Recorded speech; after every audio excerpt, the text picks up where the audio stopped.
சில பேரை இப்படி சொல்றது உண்டு, அடுத்தவங்களை அனுசரித்து நடந்துக்க தெரியல, அவன் என்ன சார் மனுஷன் அப்படிம்பாங்க.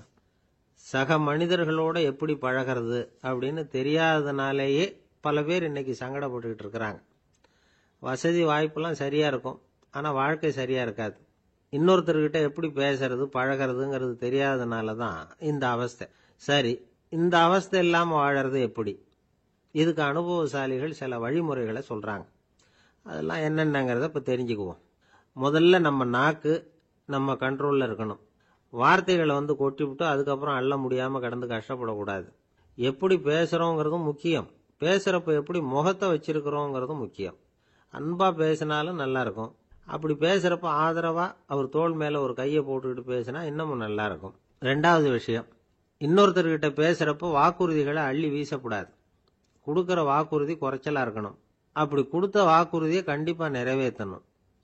நாம் ஒருத்தரை பாராட்டுறோம் அல்லது அவரை பற்றி அபிப்பிராயம் சொல்கிறோம்னா அது ஆக்கப்பூர்வமாக இருக்கணும். நம்ம பாராட்டு அல்லது விமர்சனம் அடுத்தவருடைய முன்னேற்றத்துக்கு உதவுறது மாதிரி இருக்கணும். நாம் சொல்கிறத கேட்டுட்டு அவன் தலையில் கையை வச்சுட்டு உட்காந்துடக்கூடாது. எப்பவும் உற்சாகமாக இருக்கணும், முகம் மலர்ச்சியாக இருக்கணும். மனுஷன் இருந்தால் வருத்தம், கவலை, ஏமாற்றம் எல்லாம் இருக்க தான் செய்யும். அதெல்லாம் மனசில் இருக்கட்டும். அந்த வருத்தமும் கவலையும் ஏமாற்றமும் சேர்ந்துக்கிட்டு நம்ம முகத்தில் இருக்கிற மலர்ச்சியை மூடி மறைக்கிறதுக்கு நாம் இடம் கொடுத்துடக்கூடாது. எந்த விஷயத்தை பற்றி யாருக்கிட்ட பேசினாலும் வெளிப்படையாக பேசணும், திறந்த மனசோட பேசணும். மூடி மறைச்சி முன்னு மூழ்கிக்கிட்டு இருக்கக்கூடாது. இன்னொருத்தர்கிட்ட பேசுகிறப்போ விவாதம் பண்ணுங்க, அது தப்பு இல்லை, ஆனால் வாதாடிக்கிட்டு இருக்கக்கூடாது. அதாவது என்ன சொல்கிறாங்கன்னா, டிஸ்கஸ் பண்ணலாம், ஆர்கியூ பண்ணக்கூடாதான். நம்மக்கிட்ட இருக்கிற நல்ல குணங்களை நாம் எடுத்து சொல்லிகிட்டு இருக்கக்கூடாது. அந்த நல்ல குணங்களே நம்மளை பற்றி எடுத்து சொல்லணும், அது மாதிரி நடந்துக்கணும். அதே மாதிரி அடுத்தவங்க கிட்ட உள்ள கெட்ட குணங்களை பற்றி அவசியம் இல்லாமல் நாம் பேச வேண்டியதில்லை. உங்களை பற்றி யாராவது தப்பாக பேசுகிறாங்களா, அப்படி அவங்க பேசுகிறதுல உண்மை இல்லையா அப்படின்னா அதை நீங்கள் பொருட்படுத்த வேண்டியதில்லை, விட்டுடலாம், அது தானாக போயிடும். ஒரு 4-5 பேரோட பேசிக்கிட்டு இருந்தீங்கன்னா எல்லாருக்கும் முக்கியத்துவம் கொடுங்க, யாரையும் அலட்சியப்படுத்தாதீங்க. தமாஷா பேசலாம், ஆனால் அவங்க தமாஷ் அடுத்தவங்களை கேலி பண்ணுறதா இருக்கக்கூடாது. நமக்கு கிடைக்க வேண்டியது கிடைக்கலையே அப்படிங்கிற தவிப்பு நம்மகிட்ட இருக்கக்கூடாது, அது தேவையில்லை. உங்கள் செயல்பாடுகள் தெளிவாக இருக்கட்டும், பாராட்டு தானாக அவங்கள தேடிட்டு வரும். இன்னொரு மனுஷனுடைய மனசில் கௌரவமான ஒரு இடத்த பிடிக்கணும்னா நாம் இந்த குணத்தையெல்லாம் நம்மகிட்ட வளர்த்துக்கணும். இதெல்லாம் அனுபவசாலிகள் சொல்லியிருக்கிற குறிப்புகள். இந்த குறிப்புகளை சரியாக புரிஞ்சுக்கணும், அது முக்கியம். தப்பாக புரிஞ்சுக்கிட்டா என்ன ஆகும் தெரியுமா? இதை கேளுங்க. ஒருத்தர் வந்தார், சார் அடுத்தவங்க தோள் மேலே கையை போட்டுக்கிட்டு அன்பாக பேசணும்னு சொன்னீங்க, அப்படி தான் பேசினேன். அவர் முதுகை கூட தட்டி கொடுத்தேன், என் வேலை போயிட்டுது சார், வீட்டுக்கு அனுப்பிச்சிட்டாங்க அப்படின்னார். யாருக்கிட்ட அப்படி பேசுனீங்கன்னு கேட்டோம். என் முதலாளிகிட்ட சார் அப்படிங்கிறார் ரொம்ப சோகமா. ஒருத்தர் இருக்கார், நல்ல உத்தியோகத்தில் தான் இருக்கிறார், ஆனால் எப்போ பார்த்தாலும் முகத்தை வெறுப்பாக வச்சிருப்பார். அப்படியே வருவார் போவார். ஏன் சார் இப்படி இருக்கிறீங்க அப்படின்னு விசாரித்தோம். ஏன்டா இந்த வேலைக்கு வந்தோம்னு இருக்கு சார் அப்படின்னார். உங்கள் வேலை உங்களுக்கு பிடிக்கலையா அப்படின்னு கேட்டோம். இல்லைன்னார். இப்படிப்பட்டவங்க வெற்றிகரமான வாழ்க்கை வாழ முடியாது. இது நிபுணர்கள் கருத்து. வேலையை நேசிக்க தெரிந்தவர்கள் வெற்றி பெறுவார்கள் அப்படிங்கிறாங்க அவங்க. எந்த துறையா இருந்தாலும் சரி, அந்த துறையில வெற்றிகரமா இருக்கிறவங்கள விசாரிச்சு பாருங்க. எனக்கு என்னுடைய வேலை ரொம்ப பிடிக்கும் அப்படின்னு சொல்றவங்களா தான் இருப்பாங்க. அப்படி இருந்தாதான் அது வெற்றிகரமா இருக்க முடியுது அவங்களால. ஒருத்தனுக்கு பிடித்தமான பொழுதுபோக்கே அவனுடைய தொழிலா இருந்துட்டுதுன்னா அவனை மாதிரி கொடுத்து வச்சவன் வேற யாரும் இல்லை அப்படிங்கிறார் பெர்னாட் ஷா. ஒரு தடவை மன்னர் ஹுமாயூன் உயிரை தண்ணீர் முண்டு ஊற்றுகிற தொழிலாளி ஒருத்தர் காப்பாத்தினாராம் அந்த ஹுமாயூன் உயிரை. உடனே மன்னர் கேட்டிருக்கார், உனக்கு என்ன வேணும்னாலும் கேளு தரேன், உயர் பதவி வேணுமா அப்படின்னு கேட்டாராம். மன்னா, மக்களின் தாகம் தீர்க்கக்கூடிய இந்த பணியை விட உயர்ந்தது உண்டா அப்படின்னாராம் அந்த தொழிலாளி. அவரால் அவருடைய வேலையை நேசிக்க முடிஞ்சது, அதனால மகிழ்ச்சியா இருக்க முடிஞ்சது. நாமெல்லாம் அப்படி இல்லை, வேலை கிடைக்கிற வரைக்கும் கிடைச்சா போதும் அப்படின்னு இருக்கோம். கிடைச்சதுக்கு அப்புறம் ஏன்டா இந்த வேலைக்கு வந்தோம்னு ரொம்பவும் அழுத்துக்குவோம். சரி, நாம இருக்கிற இடத்துல நாம வெற்றிகரமா இருக்க வழி உண்டா அப்படின்னா உண்டுன்னு சொல்றாங்க. அதாவது மன இயல் நிபுணர்கள் இருக்கிறாங்க இல்லையா, அவங்க அதுக்கு முக்கியமா 6 வழிகள் சொல்றாங்க. நீங்க ஒரு அலுவலகத்துல வேலை பார்க்கிறவரா அப்படின்னா இதை கேளுங்க. அதாவது உங்க மேலதிகாரி எதிர்பார்ப்புக்கு தகுந்த மாதிரி உங்க வேலை இருக்குதா, அப்படி இல்லைன்னா முதல்ல உங்க வேலையின் தரம் உயரணும். உங்களுக்கு மேல கீழே வேலை பார்க்குற பணியாளர்கள் கிட்ட நல்ல விதமா பழகுறீங்களா? அந்த உறவு முறையில ஏதாவது குறை இருந்தா அதை கண்டுபிடிச்சு சரி பண்ணுங்க. நம்பிக்கைக்கு உரியவர் அப்படின்னு நீங்க பேர் எடுக்கணும். நீங்க எடுக்கிற முடிவு நல்ல முடிவா தான் இருக்கும் அப்படின்னு அடுத்தவங்க சொல்லணும். உங்க தோற்றத்துக்கு முக்கியத்துவம் கொடுங்க. இது மனம் உடல் ரெண்டும் சம்பந்தப்பட்டது. அதனால மனசையும் ஆரோக்கியமா வச்சிருக்கணும், உடம்பையும் ஆரோக்கியமா வச்சிருக்கணும். உங்களுடைய நிர்வாகம் செயல்படுற விதத்தை நல்லா புரிஞ்சு வச்சுக்கணும். உங்களுடைய நிர்வாகம் இப்போ ஒரு காரியம் செய்யுதுன்னு வச்சுங்க, ஏன் அப்படி செய்யுது, எதுக்காக அப்படி செய்யுது, அதனுடைய குறிக்கோள் என்ன, அது நீடிக்கிறதுக்கு காரணம் என்ன, இதெல்லாம் தெரிஞ்சுக்கணும். சிரிப்புக்கு வஞ்சகம் பண்ணக்கூடாது. நல்லா சிரிக்கணும், அப்பதான் அது திரும்ப கிடைக்கும். கடந்த கால தோல்வியை பத்தி கவலைப்படக்கூடாது. முதலாளி விருப்பம் தெரிஞ்சு நடந்துக்கிறது நல்லதுதான்.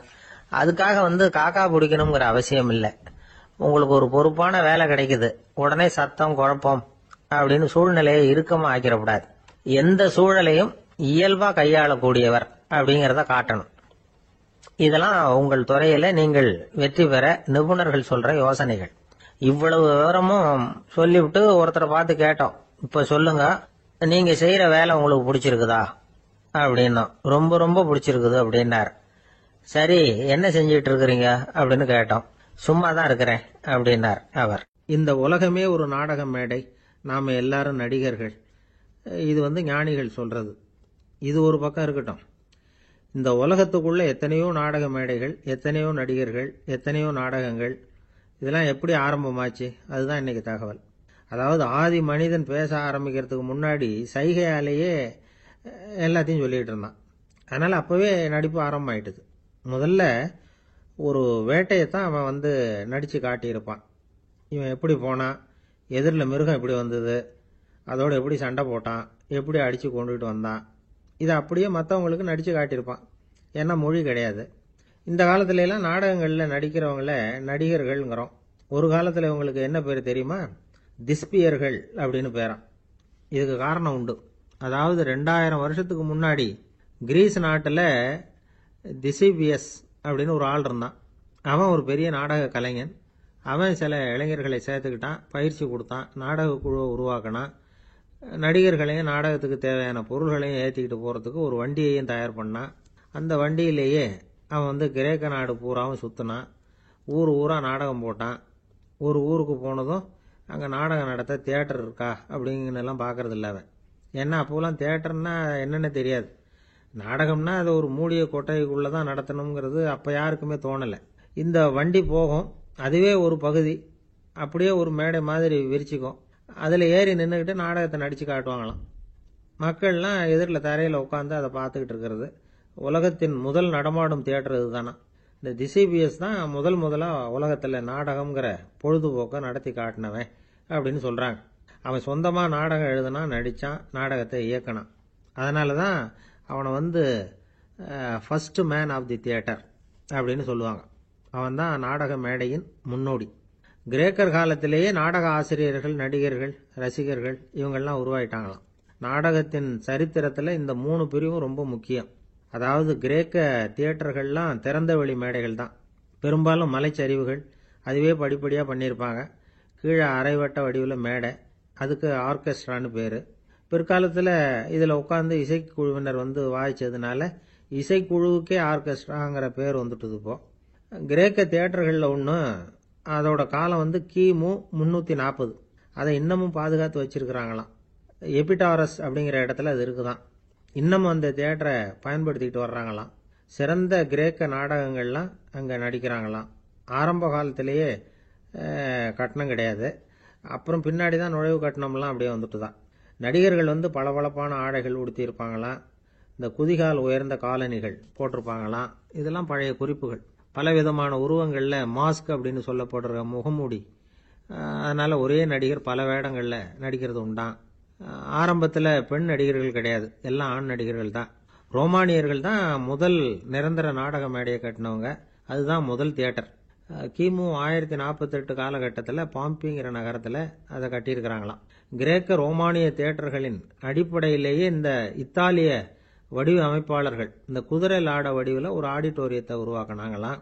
இப்படி அதை பற்றி நிறைய தகவல் இருக்குது. 1576 லண்டனில் இந்த வின்ஸ்பர்ரி, அப்புறம் இந்த பில்ட்ஸில், அப்புறம் ஜேம்ஸ் இப்படிங்கிற ஒரு முயற்சியால் தான் இங்கிலாந்தில் முதல் தியேட்டர் உருவாச்சான். அப்படி ஒருத்தர் இருந்தாராம். உலக நாடக மேடையின் வரலாறு இதுதான். அதாவது இப்பெல்லாம் அறிவியல் வளர்ச்சி அதிகமாயிட்டுது, திரைப்படம் தொலைக்காட்சி எல்லாம் வந்தாச்சு. ஒவ்வொரு வீடுமே ஒரு குட்டி தியேட்டர் மாதிரி ஆயிட்டுது. தொலைக்காட்சி முன்னாடி உட்காந்து எழுந்திருக்கவே மனசு வர்றதில்லை. ஒரு அம்மா ஒரு மனோதத்துவ டாக்டரை தேடிட்டு வந்தாங்களாம் இந்த காலத்தில். டாக்டர், எங்கள் வீட்டுக்காரர் எப்போ பார்த்தாலும் டிவி முன்னாடி உட்காந்துக்கிட்டு அதையே வெறிச்சு பார்த்துக்கிட்டு இருக்கிறார், உத்து பார்த்துக்கிட்டு இருக்கார், எனக்கு சந்தேகமாக இருக்குன்னாங்களாம். இது மனக்கோளாறு இல்லைங்க, ஆர்வ கோளாறு, அவ்வளவுதான், இதுக்காக பயப்படாதீங்கன்னாராம் டாக்டர். அப்படி இல்லை டாக்டர், டிவி ஓடும் பொழுது நாம் எல்லாம் அதை பார்க்குறோம் சரி, ஆனால் அவர் அப்படி இல்லை, டிவியை நிறுத்தினதுக்கு அப்புறமும் அதையே உத்து பார்த்துட்டு உட்காந்துருக்கிறார், அதனால தான் சந்தேகப்பட்டு உங்ககிட்ட வந்தேன் அப்படின்னாங்களாம். அள்ள அள்ள குறையாதது அட்சய பாத்திரம், அது நமக்கு தெரியும், கேள்விப்பட்டிருக்கிறோம். ஆனா போட போட நிரம்பாத ஒரு பாத்திரம் உண்டு. அது என்ன தெரியுமா? நம்மள பல பேர்கிட்ட அந்த பாத்திரம் உண்டு. அதுதான் பேராசை அப்படிங்கிற பாத்திரம். அதை நிறைவு செய்யவே முடியாது. பேராசையை பத்தி சுஃபி இலக்கியத்துல ஒரு பிரபலமான கதை உண்டாம். அதை ஒரு பெரியவர் எடுத்து சொல்லியிருக்கிறார். ஒரு மன்னர் நகர்வலம் போயிட்டு இருக்கார். ஒரு பிச்சைக்காரன் மன்னர் எதிரில் வர்றான். பிச்சை போடுங்கிறான். என்னுடைய அமைதியை கெடுக்காதே போங்கிறார் மன்னர். அவன் சிரிக்கிறான்.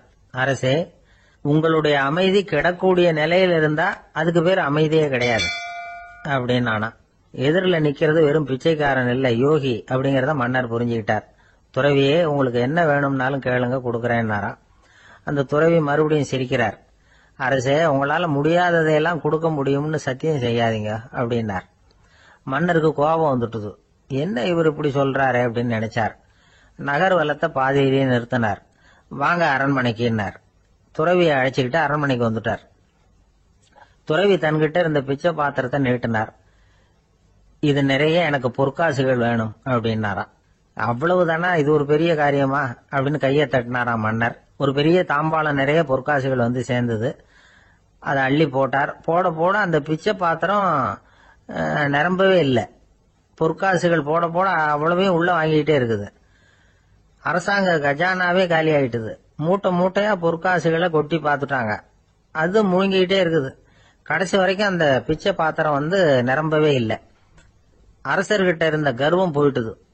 அப்படியே பொத்துன்னு துறவி காலில் விழுந்தார். அப்போ அந்த துறவி சொன்னாராம், மன்னா, இந்த பிச்சை பாத்திரத்தை உங்களால மட்டும் இல்ல, வேற யாராலையும் நிரப்ப முடியாது. அதுக்கு என்ன காரணம்னா, இது சாதாரண பிச்சை பாத்திரம் இல்ல, பேராசைகளோட வாழ்ந்து செத்து போன ஒரு மனிதனின் மண்டை ஓடுது அப்படின்னாராம். பாருங்க, இதுதான் அந்த சுஃபி இலக்கிய கதை. செத்த பிறகும் நிறைவு இல்லைன்னா அது எப்பேற்பட்ட பேராசையா இருக்கும்னு யோசிச்சு பார்த்துங்க. நம்மால ஒருத்தர் கல்யாணம் பண்ணிக்க பொண்ணு பார்த்துக்கிட்டு இருந்தார். அழகு, அறிவு, படிப்பு எதுவும் தேவையில்லை, பணம் மட்டும் இருந்தா போதும் அப்படின்னு பாக்குறவங்க கிட்ட எல்லாம் சொல்லி வச்சார். ரொம்ப நாளைக்கு அப்புறம் ஒரு பணக்காரர் கிடைச்சார்.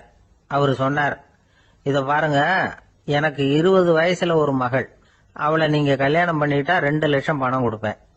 25 வயசுல ஒரு பொண்ணு, அவளை கல்யாணம் பண்ணிட்டா 2.5 லட்சம் தருவேன். 30 வயசுல ஒரு பொண்ணு இருக்கா, அவளை கல்யாணம் பண்ணிட்டா 3 லட்சம் தருவேன். என்ன சொல்ற அப்படின்னாராம். இவன் கொஞ்ச நேரம் யோசிச்சு பார்த்திருக்கான். அதுக்கப்புறம் மெதுவா அவரை நிமிர்ந்து பார்த்து, ஏன் சார், உங்ககிட்ட 50 வயசுல ஏதாவது பொண்ணு இருக்கா அப்படின்னு கேட்டான். ஒருத்தர் ரொம்ப அவசரமா வந்தார். சார், மனுஷன் நிம்மதியா இருக்கிறதுக்கு என்ன வழின்னு கேட்டார்.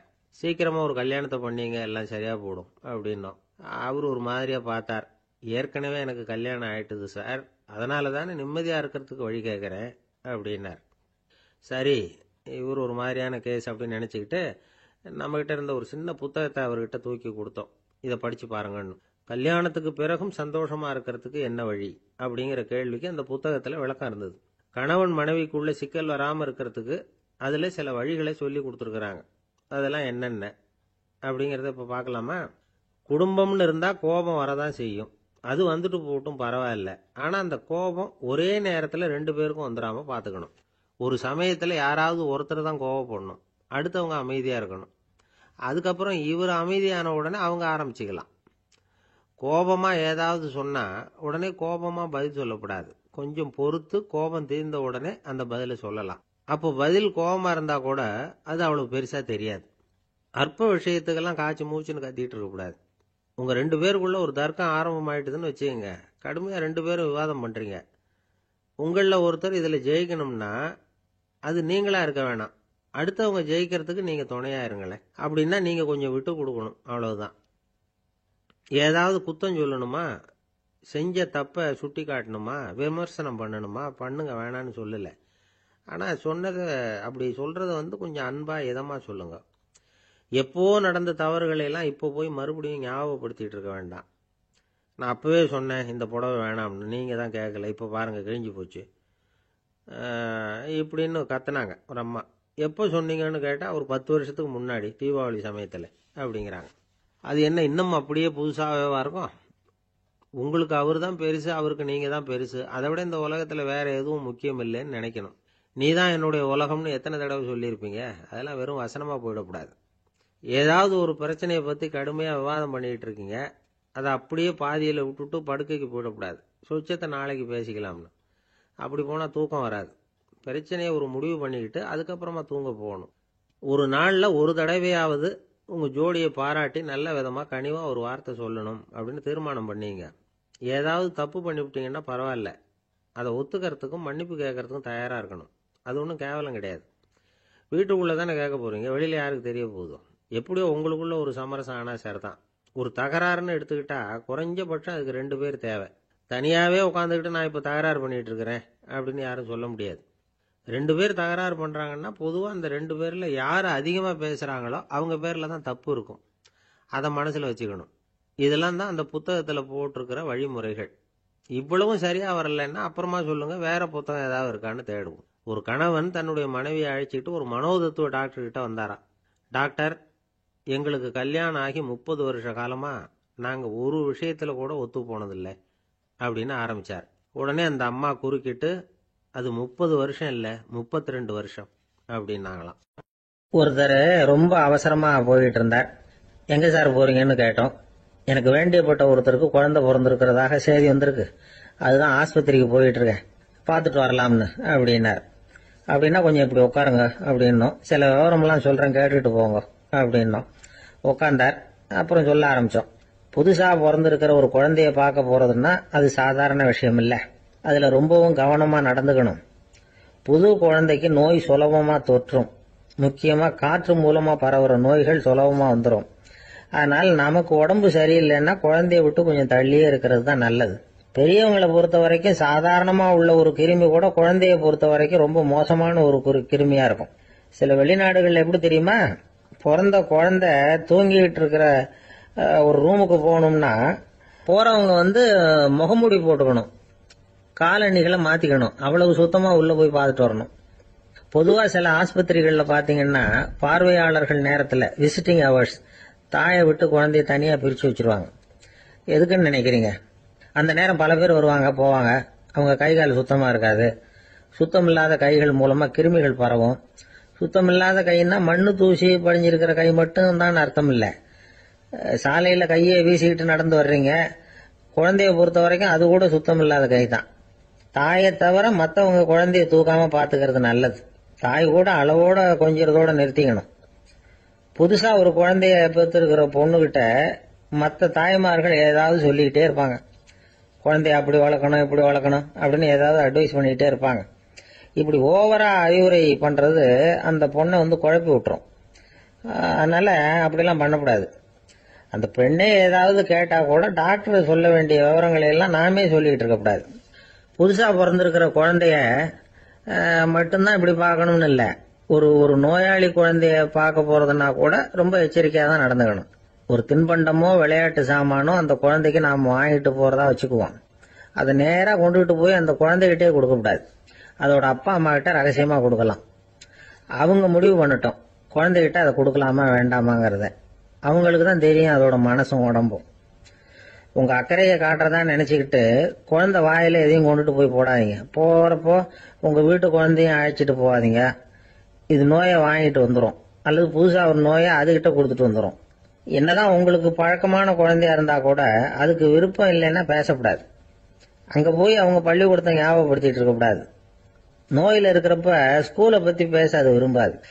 ஆஸ்பத்திரியை விட்டு வெளியில புறப்படுறப்போ குழந்தைகிட்ட சொல்லணும்னு அவசியம் இல்லை. அதோட அப்பா அம்மா கிட்ட சொல்லிவிட்டு புறப்பட்டா போதும், குழந்தை கோபிச்சுக்காது. சமூக சம்பிரதாயத்தை பத்தி அது கவலைப்படுறதில்லை. இப்படி எல்லா விவரமும் நம்ம எதிரில் உட்காந்துருந்தவங்க கிட்ட சொல்லி முடிச்சோம். ரொம்ப நன்றி சார் அப்படின்னு சொல்லிவிட்டு அவர் புறப்பட்டார். குழந்தைங்க கொஞ்சம் வளர்ற வரைக்கும் தான் நாம எச்சரிக்கையா இருக்கணும்னு இல்லை, வளர்ந்த பிறகு இன்னும் எச்சரிக்கையா இருக்கணும். ஒரு பையன் பள்ளிக்கூடத்திலிருந்து திரும்பி வீட்டுக்கு வந்தான். முகம் பூரா நகத்தால கீறி இருந்தது. அப்பா பார்த்து பயந்துட்டார். யாருடா உன்னை இப்படி பண்ணது அப்படின்னாரு. என் கூட படிக்கிற இன்னொரு பையன். நாளைக்கு உன் கூட பள்ளிக்கூடத்துக்கு வர்றேன், நீ எனக்கு அவனை அடையாளம் காட்ட முடியுமான்னார். அது ரொம்ப சுலபம். நான் பையன் எப்படின்னார் அப்பா.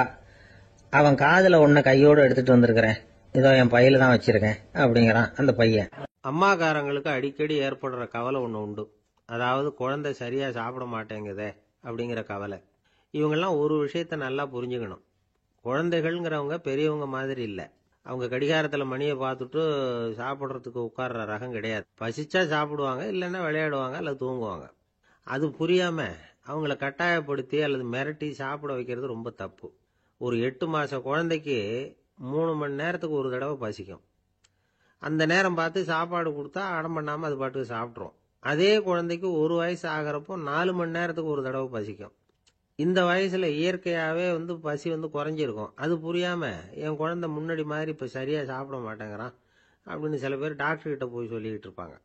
இன்னொரு விஷயம், ஒரு குழந்தைக்கு வயசு அதிகமாகிற வேகத்துக்கு உடம்பு எடையும் அதிகமாகிக்கிட்டே போவாது.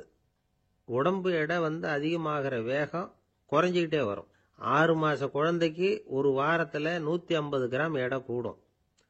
ஒரு வயசுல வாரத்துக்கு 71 கிராம் எடை கூடும். இது புரியாம அதிகமா சாப்பாட்டை கொடுத்து குழந்தைய கஷ்டப்படுத்தக்கூடாது. ஏன்னா அளவுக்கு மீறின உணவு அஜீரணத்தை உண்டு பண்ணிவிடும். குழந்தைக்கு ஒரு தட்டுல கொஞ்சமா ஆகாரத்தை வச்சு கொண்டுட்டு போய் கொடுக்கணும். மலை மாதிரி குவிச்சு வச்சா அதை பார்த்ததுமே பசி அடங்கி போயிடும். அடிச்சு மிரட்டி பயமுறுத்தி குழந்தைய சாப்பிட வைக்கிற பழக்கம் இருக்கு பாருங்க, அதுக்கு ஃபுட் ஃபோர்சிங் அப்படின்னு பேரு. இப்படி பண்ணுனா குழந்தைக்கு சாப்பாட்டுல விருப்பம் குறைஞ்சிரும், அதை கண்டாவே வெறுக்க ஆரம்பிச்சிடும். அது மாதிரி உளம் சார்ந்த பசி குறைவு, சைக்கோஜெனிக் அனோரெக்சியா, அது ஏற்படுமா. சாப்பாடுங்கிறதே ஒரு தண்டனை மாதிரி தோணும். குழந்தைகளுக்கு பிடிச்ச மாதிரியான ஆகாரத்தை கொடுக்கணும். சத்து அதிகம் இருக்குங்கிறதுக்காக அதுக்கு பிடிக்காத ஆகாரத்தை கொடுத்து கட்டாயப்படுத்தக்கூடாது. குழந்தைகளுக்கு 2 வயசு ஆகிறப்போ இயற்கையாகவே எதிர்மறை குணம் உண்டாகும். அதாவது அந்த எதிர்மறையா பேசுறது. இது மாதிரி சமயங்களில் நாம் என்ன சொல்கிறோமோ அதுக்கு நேர்மாறாக நடந்துக்கும். ஏட்டிக்கு போட்டி. சாப்பிட சொன்னால் விளையாட போவோம், விளையாட சொன்னால் சாப்பாடு கேட்கும். இதை புரிஞ்சுக்கிட்டு நடந்துக்கணும். குழந்தை சொன்ன பேச்சை கேட்கலேன்னு கோவப்படக்கூடாது. குழந்தை வளர வளர பிடிவாத குணம் வர்றது சகஜம். கேட்டதை வாங்கி கொடுத்தாதான் சாப்பிடுவேன் அப்படின்னு பிடிவாதம் பண்ணும். வாங்கி கொடுத்து விடுறது தான் உத்தமம். நீங்களும் அதுகிட்ட பிடிவாதம் பண்ணிட்டு இருக்கக்கூடாது. ஏன்னா கேட்டது கிடைக்கலையேங்கிற ஏமாற்றம் கூட குழந்தையோட பசியை குறைச்சிரும். கேட்டது கிடைச்சுட்டா பசி அதிகமாகும், கொடுத்ததை மலமலன்னு சாப்பிட்றோம். குழந்தைகளுக்கு கண்ட கண்ட நேரத்தில் சாப்பிட்றதுக்கு எதையாவது வாங்கி கொடுத்துக்கிட்டு இருந்தா சாப்பாட்டு நேரத்தில் சாப்பிடாம அடம் பண்ண ஆரம்பிச்சிடும். பள்ளிக்கூடம் போகிற பிள்ளைங்க காலை உணவை சரியாக சாப்பிட மாட்டாங்க. அச்சம், அவசரம், பரபரப்பு இதெல்லாம் தான் காரணம். பள்ளிக்கு புறப்படுறதுக்கு ஒரு 3/4 மணி நேரத்துக்கு முன்னாடியே சாப்பாடு போட்டுருங்க, அது சரியாக போடும்.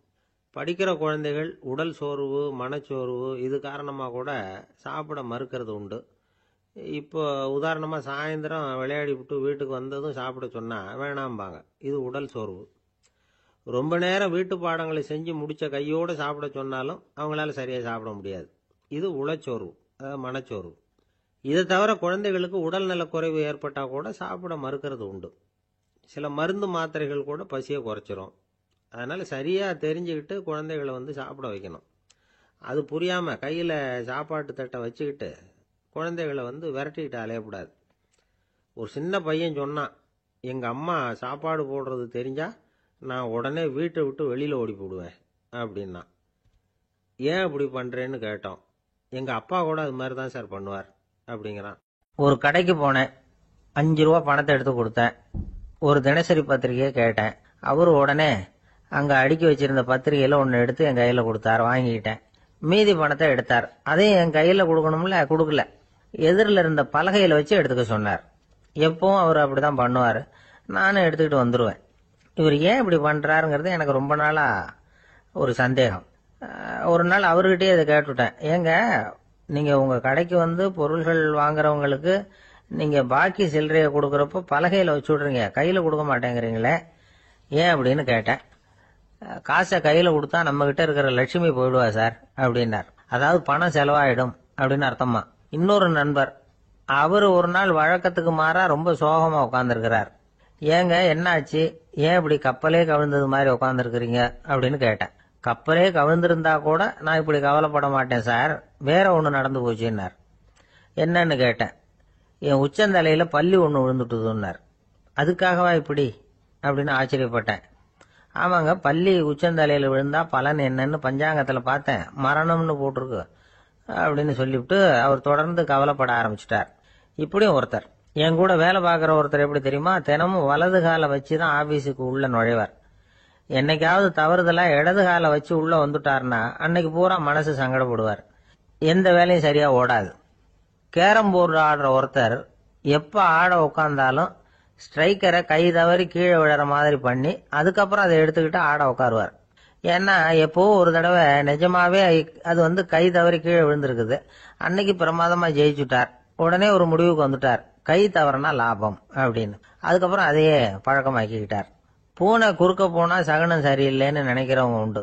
ஆனா ஒருத்தர் எப்படி தெரியுமா, அவர் வெளியில கிளம்புற சமயம் பக்கத்து வீட்டு ரேடியோவில் மியாவ் மியாவ் பூனை குட்டின்னு பாட்டு சத்தம் கேட்டா கூட போதும், சகனம் சரியில்லைன்னு பிரயாணத்தை கேன்சல் பண்ணிவிடுவார். இப்ப இவ்வளவு எதுக்கு சொல்றோம்னா, அளவுக்கு மீறின சகுன நம்பிக்கைகள் இருக்கு பாருங்க, இதோட பயமும் சேர்ந்துகிட்டதுன்னு வச்சுக்கோங்க, இது ஒருத்தருடைய மனநிலையை பாதிச்சிடும். இது வந்து உளவியல் நிபுணர்கள் சொல்ற கருத்து. வாழ்க்கையே தடுமாற வச்சிரும். பாதுகாப்பு இல்லாத உணர்வு, ஒரு விதமான டிப்ரெஷன் மனநிலை, இதெல்லாம் தான் இதுக்கு காரணமா அமையலாம். சில பேர் காய்கறி நறுக்க கத்திய கையில் எடுத்தா கூட நேரம் சரியா இருக்கா அப்படின்னு பார்த்துட்டு தான் வேலையை ஆரம்பிக்கிறது வழக்கம். அறிவு தான் மனசுக்கு வாத்தியாரா இருக்கணும், அப்பதான் வாழ்க்கை வந்து நிம்மதியா இருக்கும். அறிவு வந்து மனசு சொல்றபடியெல்லாம் கேட்க ஆரம்பிச்சுட்டுதுன்னா இடைஞ்சல் தான். ஒருத்தருக்கு 7ஆம் நம்பர் தான் ராசியான நம்பராம். 7ஆம் தேதி தான் எந்த காரியத்தையும் ஆரம்பிப்பாராம். 7 எழுத்து வர்றது மாதிரி பேரை மாத்தி வச்சுக்கிட்டார். 7 மணிக்கு தான் தினமும் எழுந்திருப்பார். 7ஆம் நம்பர் வீட்டில் தான் குடியிருக்கார். கல்யாணம் கூட 7ஆம் தேதி தான் பண்ணிக்கிட்டார். அவர் ஒரு நாள் குதிரை பந்தயத்துக்கு போனாராம். குதிரையோட பேரையெல்லாம் பார்த்தார். ஒரு குதிரையோட பேர் 7 எழுத்துல அமைஞ்சிருந்தது. 7 தானே இவருக்கு அதிர்ஷ்ட நம்பர். அதனால உடனே அது பேர்ல பணத்தை கட்டினார். பந்தயம் நடந்தது. என்ன சார் ஆச்சுன்னு கேட்டாங்க. நான் பணம் கட்டின அந்த என்னோட குதிரை 7ஆவதா வந்து சேர்ந்தது சார் அப்படின்னாராம். ஒரு அரசனும் அமைச்சரும் ஒரு நாள் ரொம்ப சாவகாசமா பேசிக்கிட்டு இருந்தாங்களாம். அரசன் அமைச்சரை பார்த்து ஒரு கேள்வி கேட்டிருக்கார். ஏங்க அமைச்சரே, ஆசை இல்லாத ஒரு மனுஷனால இருக்க முடியுமா அப்படின்னு. ஏன் முடியாது, துறவி அப்படிங்கிறவங்கெல்லாம் அப்படிப்பட்டவங்க தானே அப்படின்னாராம் அமைச்சர். அவங்கெல்லாம் உண்மையிலேயே ஆசையை விட்டவங்க தானா அப்படின்னு கேட்டாராம் ராஜா. அப்படிதான் இருக்கணும் அப்படின்னாராம் அமைச்சர். அப்படின்னா ஆசையே இல்லாத ஒரு உண்மையான துறவியை நான் பார்க்கணுமேன்னார். அது என்ன பிரமாதம், அதுக்கு நான் ஏற்பாடு பண்ணுறேன் அப்படின்னு விட்டார் இவர். சொல்லிவிட்டு உடனே புறப்பட்டு போனார். அங்கங்கே தேடினார். அப்புறம் தான் அவருக்கு புரிஞ்சுது உண்மை துறவியை கண்டுபிடிக்கிறது எவ்வளவு கஷ்டமான காரியம்னு. இருந்தாலும் ராஜா கிட்ட சொல்லியாச்சே உண்மை துறவியை காட்டுறேன்னு. இப்போ என்ன பண்ணுறது, ராஜா கிட்ட சொன்னபடி நடக்கலைன்னா அவருக்கு கோபம் வந்துடும். அமைச்சர் ஒரு யோசனை பண்ணார். அவருக்கு ஒரு வழி தெரிஞ்சுது. அதுதான் சரின்னு முடிவு பண்ணார். அதாவது அந்த ஊரில் அவருக்கு தெரிஞ்ச நாடக நடிகர் ஒருத்தர் இருக்கிறார், நல்லா நடிப்பார். அவரை போய் பார்த்தார். இதை பாருப்பா, எனக்காக நீ ஒரு காரியம் செய்யணும்னார். என்னன்னு கேட்டார் அவர். நீ ஒரு துறவி மாதிரி கொஞ்ச நேரத்துக்கு நடிக்கணும். ராஜா வந்து உன்னை பார்த்துட்டு போகிற வரைக்கும் நடி, அது போதும். அதுக்காக உனக்கு 10,000 ரூபா தரேன் அப்படின்னார். அவர் எந்த காலத்தில் இவ்வளவு பணத்தை மொத்தமாக பார்த்துருக்கார். அதனால் உடனே சரின்னு ஒத்துக்கிட்டார். அமைச்சர் வந்து அரண்மனைக்கு திரும்பி வந்தார். என்ன அமைச்சரே, இன்னுமா ஒரு உண்மையான துறவி கிடைக்கலன்னார். உண்மையான துறவி ஒருத்தரை இப்போ தான் கொஞ்ச நேரத்துக்கு முன்னாடி பார்த்து பேசிவிட்டு வர்றேன். அவர் நம்ம ஊருக்கு வெளியில் குளத்தங்கரையில் உள்ள ஒரு ஆலமரத்துக்கு அடியில் உட்காந்துருக்கிறார் அப்படின்னார் இவர். அப்படின்னா உடனே புறப்படுங்க அப்படின்னார் ராஜா. பரிவாரங்களோடு புறப்பட்டார். அங்கே அந்த மரத்தடியில் அந்த ஆள் வேஷம் போட்டுக்கிட்டு துறவி மாதிரி உட்காந்துருக்கிறான். ராஜா நேராக போனார். அந்த துறவி காலில் பொத்துன்னு விழுந்து வணங்கினார்.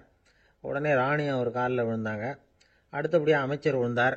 அவருக்கு தெரியும் இது நம்ம ஆள் தான்னு, இருந்தாலும் என்ன பண்ணுறது நேரம். அப்புறம் பரிவாரங்கள்லாம் துறவி காலில் விழுந்து ஆசீர்வாதம் வாங்கிட்டாங்க. ராஜா அப்புறமா தங்கத்தட்டில் பொன்னையும் பொருளையும் வச்சு அந்த துறவிகிட்ட ரொம்ப பணிவாக நீட்டுறார். தாங்கள் தயவு பண்ணி இதை ஏற்றுக்கணும் அப்படின்னு வேண்டிக்கிட்டார். அந்த துறவி பற்று இல்லாமல் அதை பார்த்தார். எல்லாத்தையும் திறந்துவிட்ட எனக்கு இதெல்லாம் எதுக்காக அப்படின்னு சொல்லி அதை மறுத்துட்டாராம். ஆஹா, உண்மையான துறவியை பார்த்துட்டோம் அப்படிங்கிற ஆனந்தம் அரசருக்கு. ரொம்ப நிம்மதியாக திருப்தியாக திரும்பி வந்தார் அரண்மனைக்கு. அதுக்கப்புறம் அமைச்சர் யாருக்கும் தெரியாமல் அந்த துறவிகிட்ட ஓடினார். சொன்ன பிரகாரம் பணத்தை நீட்டினார். இந்தாப்பா, நான் உங்ககிட்ட சொன்னபடி 10,000 ரூபா பணம் எடுத்துக்கோ அப்படின்னார். அந்த ஆள் ராஜா கிட்ட சொன்னது மாதிரியே எல்லாத்தையும் திறந்துவிட்ட எனக்கு இதெல்லாம் எதுக்காக வேணாம் அப்படின்னு விட்டாராம். நடித்த வரைக்கும் போதும்ப்பா, இனிமேல் இந்த நாடக வசனம்லாம் வேணாம், வேஷத்தை கலைச்சிரு, பணத்தை வாங்கிக்கோன்னார். இல்லைங்க, இது வேஷம் இல்லை, இது வசனமும் இல்லை, இது உண்மை. கொஞ்ச நேரம் துறவி மாதிரி நடித்ததுக்கே இந்த தேசத்து ராஜா ராணி அமைச்சர் பரிவாரங்கள் எல்லாம் என் காலில் விழுந்து வணங்குறாங்க. அப்படின்னா உண்மையான துறவியாக இருக்கிறது எவ்வளவு பெருமையான விஷயம். நான் உண்மையான துறவியாக ஆக போகிறேன், அப்படி முடிவும் பண்ணிட்டேன் அப்படின்னார் அந்த நடிகர். வேஷம் கூட எப்படிப்பட்ட விளைவுகளை உண்டு பண்ணுது பார்த்தீங்களா. நம்மால் ஒருத்தன் ரொம்ப வசதியாக தான் இருந்தான். ஒரு நாள் அவன் சொத்து பூரா திருட்டு போயிட்டுது. அதுக்கப்புறம் இவன் துறவி மாதிரி ஆயிட்டான். ஊர் ஊராக சுற்றினான். ஒரு குருநாதரை தேடி கண்டுபிடிச்சான். அவர்கிட்ட சீடனாக சேர்ந்துக்கிட்டான். அவனை பார்த்து ஒருத்தர் கேட்டார், நீ உண்மையான சீடன் தானான்னு. இல்லைங்க, சீடன் மாதிரி நடிச்சுக்கிட்டு இருக்கிறேன் அப்படின்னா. அது குரு துரோகம் இல்லையா அப்படின்னு கேட்டார் அவர். இல்லைங்க, நான் பண்ணது குரு துரோகம் இல்லை, என் குரு பண்ணது தான் துரோகம். என்னுடைய பணத்தை கொள்ளையடிச்சது இவர் தான். அதை எங்கே வச்சிருக்காருன்னு கண்டுபிடிக்கிறதுக்காக தான் இவர்கிட்ட வந்து சீடனா சேர்ந்துருக்கிறேன் அப்படின்னா. ஜவஹர்லால் நேரு பிரதமராக இருந்த சமயம் அவர் ஒரு தடவை சென்னைக்கு வந்திருக்கிறார். இங்கே சில முக்கிய நிகழ்ச்சிகளில் கலந்துக்கிறதுக்காக வந்திருந்தார். ஆளுநர் மாளிகையில் ஒரு நாள் ராத்திரி தங்கி மறுநாள் புதுடெல்லி புறப்படுறதாக ஏற்பாடு. நிகழ்ச்சியிலெல்லாம் முடிச்சுக்கிட்டு ஆளுநர் மாளிகையில் தங்கி இருக்கிறார். அன்றைக்கு இரவு படிக்கிறதுக்கு ஒரு முக்கியமான புத்தகம் அவருக்கு தேவைப்பட்டது. அந்த சமயத்தில் உலக அளவில் ஒரு முக்கியமான பொருளாதாரம் சம்பந்தமான ஒரு புத்தகம் வெளியாகி இருக்கிற விஷயம் அவருக்கு தெரியும். அந்த புத்தகம் மெட்ராஸுக்கு வந்திருக்குமா, அது இங்கே கிடைக்குமா அப்படின்னு விசாரிச்சிருக்கிறார் நேருஜி. அவர் இப்படி கேட்ட உடனே அங்கே இருந்தவங்கெல்லாம் ரொம்ப பரபரப்பாக செயல்பட ஆரம்பிச்சுட்டாங்க. முக்கியமான இடங்கள்ல எல்லாம் விசாரிச்சிருக்கிறாங்க, அந்த புத்தகம் உங்ககிட்ட இருக்கான்னு. சென்னையில் உள்ள கன்னிமாரா நூல் நிலையத்துக்கு எப்படியும் அந்த புத்தகம் வந்திருக்கணும் அப்படின்னு ஒரு நம்பிக்கை. அங்கே விசாரிச்சாங்க. அந்த புத்தகம் 2 நாளைக்கு முன்னாடி தான் அங்கே வந்திருக்குது அப்படிங்கிற விஷயம் தெரிஞ்சுது. உடனே எல்லாரும் அங்கே ஓடினாங்க. அவங்களுக்கு இன்னொரு சந்தேகம், புத்தகம் வந்திருக்கு சரி, அது இந்த சமயத்தில் வேற யாரும் படிக்கிறதுக்கு எடுத்துட்டு போயிருக்கக்கூடாதே அப்படிங்கிற சந்தேகம் இருந்தாலும் மனசுக்குள்ள ஒரு தைரியம். இப்படி ஒரு புத்தகம் வெளிவந்திருக்கிற விஷயமே நேருஜி சொல்லி தான் நமக்கே தெரியும். அதுவும் இல்லாமல் உலக பொருளாதாரம் சம்பந்தமான ஏதோ ஒரு புத்தகம் அது. அதை போய் இந்த நேரத்தில் அவ்வளவு ஆர்வமாக யார் எடுத்துகிட்டு போயிட போகிறாங்க அப்படிங்கிற தைரியம். இந்த தைரியத்தோடு அந்த நூல் நிலையத்துக்கு ஓடினாங்க. புத்தகத்தை தேடுனா அது கிடைக்கல, யாரோ எடுத்துகிட்டு போயிருக்கிறாங்க. நேருவுக்கு மட்டுமே தெரிஞ்சிருந்த அந்த புத்தகம் பற்றின விஷயம் சென்னையில் வேற ஒருத்தருக்கும் தெரிஞ்சிருக்குது. உடனே எல்லாரும் பரபரப்பா அந்த அதுக்குன்னு இருக்கிற ரிஜிஸ்டர் இருக்குல்ல, பதிவேடு, அதை புரட்டி பார்க்குறாங்க யார் எடுத்துகிட்டு போகிறாங்கன்னு தெரிஞ்சுக்கிறதுக்காக. எடுத்துகிட்டு போனவங்க அதில் கையெழுத்து போட்டிருப்பாங்கல்ல, அதை பார்த்து யாருன்னு தெரிஞ்சுக்கலாம் அப்படிங்கிறதுக்காக தான் அதை புரட்டுறாங்க. அதோ அந்த புத்தகத்தோட பேர் பக்கத்தில் அதை எடுத்துக்கிட்டு போனவங்க கையெழுத்து உத்து பார்க்குறாங்க எல்லாரும். அதில் போட்டிருக்குது பேர் CN அண்ணாதுரை அப்படின்னு எழுதியிருந்தது. அவர் தான் பேரறிஞர் அண்ணா. நேரு படிக்க விரும்பின ஒரு புத்தகத்தை அதே நேரம் படிக்க விரும்பின இன்னொரு தலைவர் இவர். படிக்கிறதுல அவருக்கு இருந்த ஆர்வத்தை நாம தெரிஞ்சுக்கணும்னா அதுக்கு எவ்வளவோ சம்பவங்கள் இருக்கு. கடைசி காலத்தில் அவர் அடையாறு மருத்துவமனையில் படுத்திருக்கிறார். அவருக்கு ஒரு முக்கியமான அறுவை சிகிச்சை செய்ய வேண்டியிருக்குது அவசரமா. அமெரிக்காவிலிருந்து டாக்டர் மில்லர் வந்திருக்கிறார். அவர்கிட்ட கேட்கிறார், டாக்டர் நாளைக்கே அறுவை சிகிச்சை செய்ய போறீங்களா அப்படின்னு. ஆமாங்கிறார் டாக்டர் மில்லர். நாளைக்கு மறுநாள் செஞ்சுக்கிறனே அப்படின்னாரான் அண்ணா. ஏன் ஏதாவது நாள் பார்க்குறீங்களான்னு கேட்டிருக்கார். இல்லை, ஒரு புத்தகத்தை படிச்சுக்கிட்டு இருக்கிறேன், அதை நாளைக்குள்ளே முடிச்சிருவேன், அதுக்கப்புறம் நான் இறந்தாலும் கவலை இல்லை அப்படின்னாரான் இவர். அவர் தான் அறிஞர் அண்ணா. சங்ககால நூல்கள்லேருந்து சமீபத்தில் வந்த நூல்கள் வரைக்கும் எல்லாம் அவர் படிச்சிருக்கிறார். ஒரு திருமண விழாவில் அவர் பேசும்பொழுது சொன்ன விஷயம் இது. சங்க காலத்தில் காதலியை மணக்க விரும்புகிறவனுக்கு அவனுடைய தந்தை வீர சோதனைகள்லாம் வைப்பாரு. போய் புலிப்பல்லு கொண்டுகிட்டு வா, அப்போதான் என் பொண்ணை கொடுப்பேன் அப்படின்னு சொல்லுவார். காதலன் உடனே காட்டுக்கு போவான், ஒரு புலியை கொன்று அதனுடைய பல்லை கொண்டுகிட்டு வருவான். அதை வீர பதக்கத்தில் பதிச்சு அவனுக்கு மாமனார் சூட்டுவார் கல்யாண சமயத்தில். இப்போலாம் காதலன் கிட்ட அப்படி சொல்ல முடியாது. இப்போலாம் காதலன் கிட்ட காட்டுக்கு போய் புலிப்பல் கொண்டுகிட்டு வான்னு யாராவது சொன்னா புலிதான் மாப்பிள்ளையா வந்து சேரும் அப்படின்னார். அந்த ஆளு என்ன கண்ணா புண்ணான்னு திட்டிவிட்டான் சார், அதை நினைச்சா எனக்கு ரொம்ப வருத்தமா இருக்கு அப்படின்னு சொல்லி கவலைப்பட்டார் ஒருத்தர். இதுல கவலைப்படுறதுக்கு என்ன இருக்குது அப்படின்னார் ஒரு பெரியவர். அவர் ஒரு மகான். என்ன சார் இப்படி சொல்றீங்க, ஒருத்தர் நம்ம பார்த்து திட்டுனா வருத்தமா இருக்காதா அப்படின்னார்.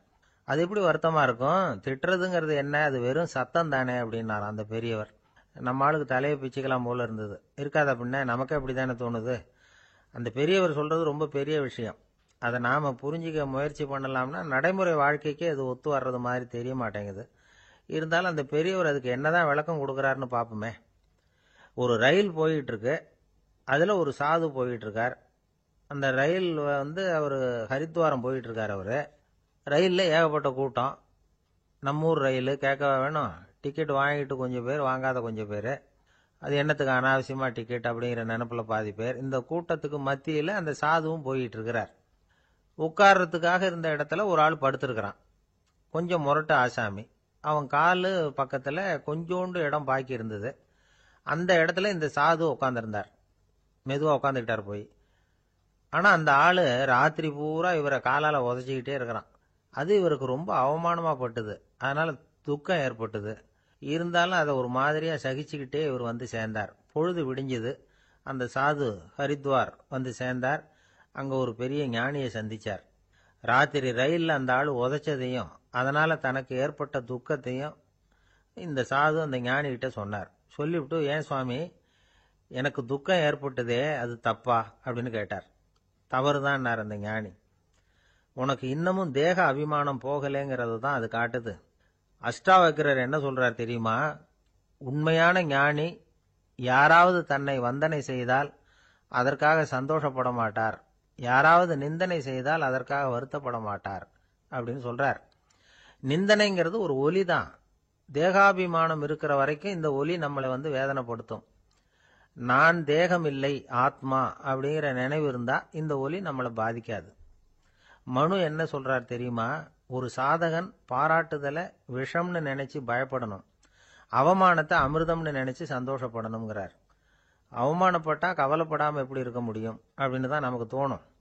அதனாலதான் நம்மள யாரும் இதுக்கு உதாரணமா யாரையும் காட்ட முடியல. புத்தரையும் கபீரையும் உதாரணமா காட்டுறாங்க. அவங்களுக்கெல்லாம் அவமானம் ஏற்பட்டப்போ கவலையே படலையாம். புத்தரை அவமானப்படுத்தணுங்கிறதுக்காக கௌசாம்பி ராணி ஒரு இளம் பெண்ணை கொலை பண்ணி சடலத்தை புத்தர் குடிசைக்கு முன்னாடி போட சொன்னார். போட்டாங்க. புத்தர் தான் அந்த பொண்ணை கெடுத்து கொலை பண்ணி விட்டாருன்னு எல்லாரும் நினைச்சாங்க. ஆனா புத்தர் இதை பத்தி கவலையே படல. அப்புறமா உண்மை தெரிஞ்சதும் புத்தர் புகழ் இன்னும் அதிகமாயிட்டது. ஒரு பெரிய சபையில ஒரு மோசமான பொண்ணு நுழைஞ்சி தனக்கும் கபீருக்கும் சம்பந்தம் உண்டுன்னு சொன்னா கபீர் கவலைப்படல. அவங்க மாதிரியெல்லாம் நாமளும் இருக்க கத்துக்கணும். நிந்தனை, அபகீர்த்தி, அவமானம் எல்லாம் ஆண்டவன் கொடுக்கிற பிரசாதம்னு நினைக்கணும் அப்படின்னு சொல்றார் அந்த ஞானி. இதை கேட்ட இந்த காலத்து ஆசாமி ஒருத்தர், நான் கூட அப்படிதான் சார், யாராவது அவமானப்படுத்தினா கவலைப்பட மாட்டேன். நேத்து கூட ஒருத்தர் என்ன பலார்னு அரைஞ்சுட்டார், நான் கொஞ்சம் கூட கவலைப்படல, பேசாம வந்துட்டேன்னார். ஏன் அப்படி வந்துட்டீங்க அப்படின்னு. அவர் அரைஞ்சதுலேயும் ஒரு அர்த்தம் இருந்தது, அதனாலதான் அப்படி வந்துட்டேன்னார். ஏன் அரைஞ்சாருன்னு கேட்டேன். 10 வருஷத்துக்கு முன்னாடி 15 ரூபா அவர்கிட்ட கடன் வாங்கினேன், அதை கேட்டு கேட்டு பார்த்துட்டு கடைசியா தான் அரைஞ்சார் அப்படின்னார். ஆண்டவனுடைய பிரசாதம் இவருக்கு அடிக்கடி கிடைக்கும் போல இருக்கு. ஒரு விவசாயி விதைக்கிறதுக்காக வயல்வெளி பக்கம் போறார். விதைகளை அள்ளி வீசினார். அப்ப என்ன ஆச்சுன்னா, சில விதைகள் பாதை ஓரத்துல விழுந்தது, சில விதைகள் முள் செடிகள் மண்டி இருந்த புதருக்கு இடையில விழுந்தது, சில விதைகள் நல்ல நிலத்துல விழுந்தது. பாதை ஓரத்துல விழுந்த விதை என்ன ஆச்சுன்னா, அதெல்லாம் பறவைகள் கண்ணில் போட்டுட்டுது. உடனே உட்காந்து கொத்தி தின்னுட்டு போட்டுது. அதிகமா மண் இல்லாத பாறை பகுதியில் விழுந்த விதையெல்லாம் லேசா வேர் விட்டு முளைக்க ஆரம்பிச்சுது. அதுக்கப்புறம் வேறு கீழேயும் ஆழமாக போக முடியல, மேலேயும் சூரிய வெப்பம் அதிகம் தாங்க முடியல, எல்லாம் காஞ்சி கருகி போட்டுது. புதர் பகுதியில் சில விதைகள் விழுந்தது இல்லையா, முள் செடிகள் காடாக மண்டி போயிருந்தது. அதனால முளைச்சி வர்ற செடிக்கு நெருக்கடி அதிகமாக போட்டுது, சரியா வளர முடியல, விளைச்சலும் சரியா இல்லை. நல்ல நிலத்துல விழுந்த விதைகள் மட்டும் நல்லா முளைச்சது, நல்லா வளர்ந்தது, விளைச்சலும் பிரமாதமா இருந்தது. இந்த கதையை சொல்லிவிட்டு கேட்க செவியுள்ளோர் கேட்கட்டும் அப்படிங்கிறார் இயேசு பெருமான். ஆமா, இயேசு கடலில் நின்ற படகு ஒண்ணுல உட்கார்ந்துருக்கிறார். கடற்கரையில ஏராளமான மக்கள் உட்கார்ந்துருக்கிறாங்க. அந்த சமயத்துல தான் இயேசு ஓமைகள் மூலமா மக்களுக்கு பல உண்மைகளை சொல்லிட்டு இருக்கிறார். மக்கள் அந்த கதையை கேட்டுட்டு ஒன்னும் புரியாம முழிக்கிறாங்க.